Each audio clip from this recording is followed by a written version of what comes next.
สบายดีพวกเขามิกเซอร์บริเฮดคลิปเพลงโดนแล้วเนาะวันนี้มีเพลงหนึ่งเป็นเพลงที่พิเศษพวกเขาเขียนเพลงนี้ขึ้นมาสำหรับน้องๆนักเรียนที่กำลังจบม .7 เป็นเพลงที่มีเนื้อในเกี่ยวกับความรู้สึกดีๆที่อยู่ร่วมกันมาประมาณ6 ปีที่เรียนศึกษาร่วมกันเนาะชื่อเพลงลายเซ็นม .7 เดี๋ยวลองฟังร่วมกันเนาะ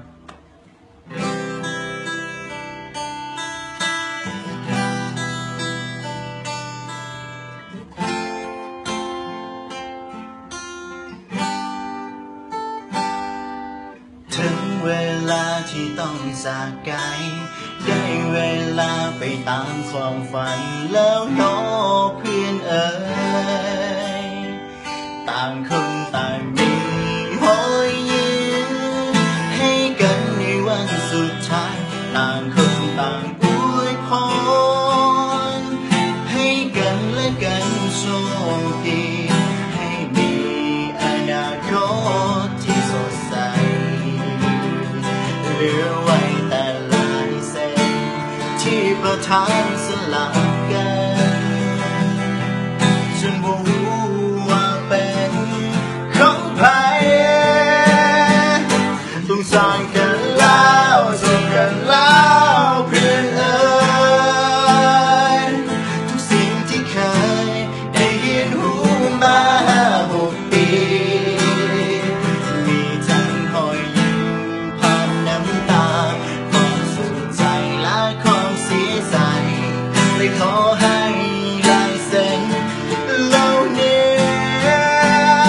เป็นตัวแทนของคำว่าเพื่อน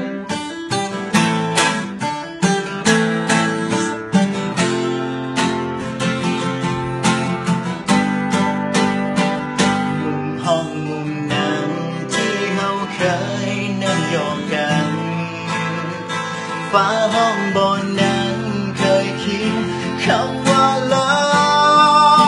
ฟสาวห้อง7 2ต้องสายกันแล้วเจอกันแล้วเพื่อนเอ๋ยทุกสิ่งที่เคยได้เรียนรู้มา6 ปีมีทั้งรอยยิ้ม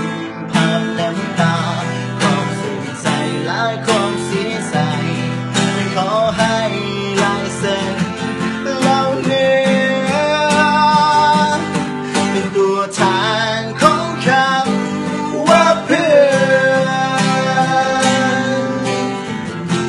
นในตอนนี้ทั้งเขา